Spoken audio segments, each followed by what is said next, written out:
Hello, hello, hello. I'm sitting here outside my shed, faffing around, drinking coffee, lukewarm coffee, in a very dirty mug. And what I should be doing is editing my latest kids book, which is boring me so much that it really doesn't bode well for you, dear young readers. And what the heck am I going to be doing now? I mean, geez, what I should be doing is beginning this, getting on with it, taking some action. But that's what actually what I was planning to talk about today. So, which is apt actually. So, following all the totally unnecessary, introductory, waffly bit of nonsense talking to you, then let us begin. I talked recently about litter saving the world, and these days I really do tend to find myself getting bogged down more and more often with all the problems in nature and the outdoors, and it can kind of grind me down. But at the end of the day, I really just want to be out there doing cool, fun stuff. I'm guessing you do too. But why aren't we? Why am I rabbiting away to you outside my shed, ready for a future you to watch this at some point in the distant future on your commute, your lunch break, or probably on the toilet? Why aren't we both out there cycling through the warm summer rain? Well, there's a few reasons, I suspect. Time, money, health, procrastination, 1, 2, 3, 4. Health, by the way, there is a pretty important reminder for all of us to not waste too much time chasing money. Don't waste the time chasing the money, because if you get ill, you will then regret all the procrastination. 1, 2, 3, 4.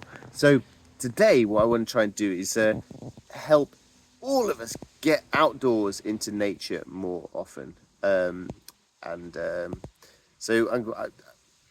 way I do this, really, the most important thing is a vital piece of adventure equipment. Now, what is this? What is this? I hear you ask on tent hooks. Is it a tent? Is it a shiveringly expensive raincoat? Is it a nerdy Swiss Army knife with lots of clever functions? No, my dear friend. Oh gosh, I'm boring myself. Doesn't bode well for you. Sorry. No, my most important piece of adventure equipment is my Google Calendar. Because if I don't schedule adventure and getting outdoors into my calendar, then frankly it just doesn't happen nearly often enough. It doesn't happen nearly as much as I want it to. I've used calendars, by the way, to motivate myself to get stuff done for years. There's a sort of grimly fantastic website called deathclock.com, which calculates your estimated date of death. And I've put that date into my calendar. It is the ultimate deadline. If I want to do something on this earth, I've got until then to get it done. Give it a go.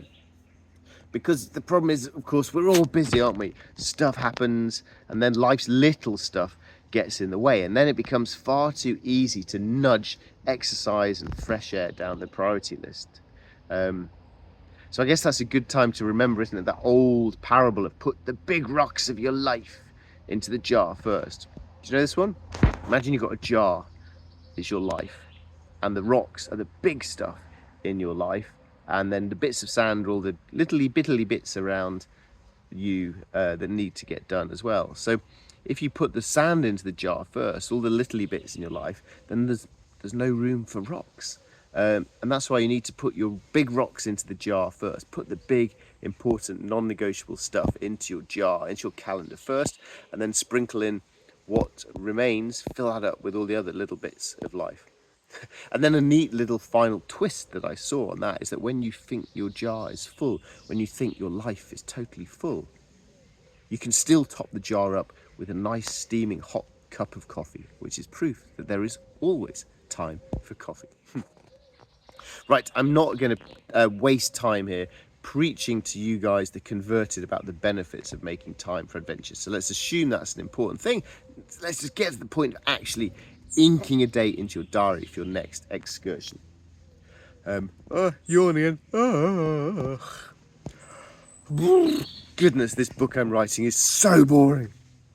I wish you well, dear readers.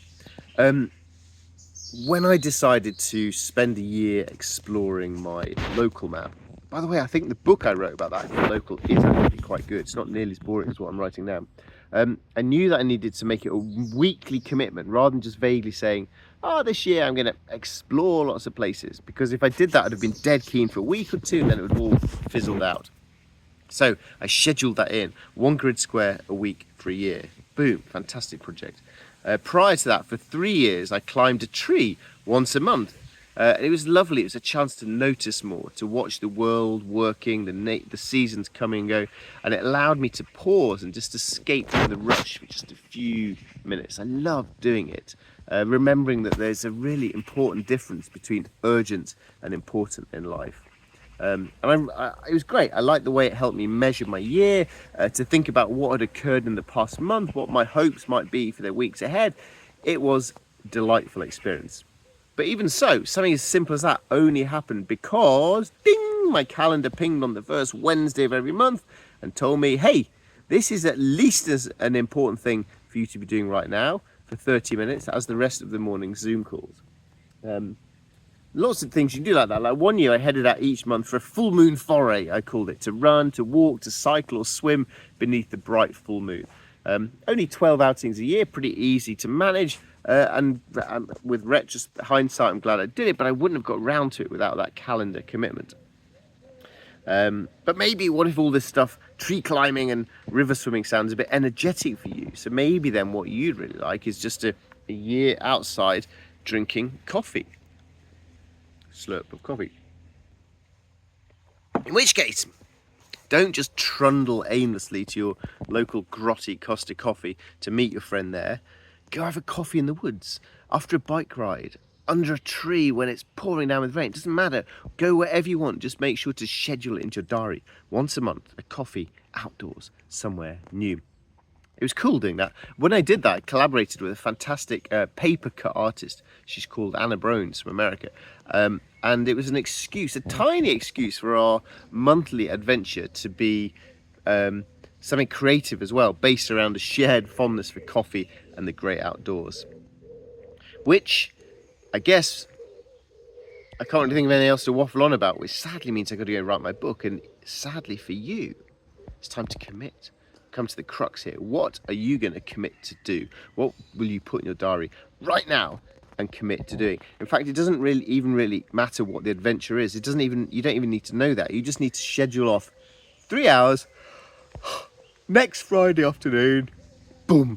And you're going to go do something. Because in the end, if you're too busy to chill out and spend an hour sitting on a log in the woods, then you probably need to spend 2 hours sitting on a log in the woods, right?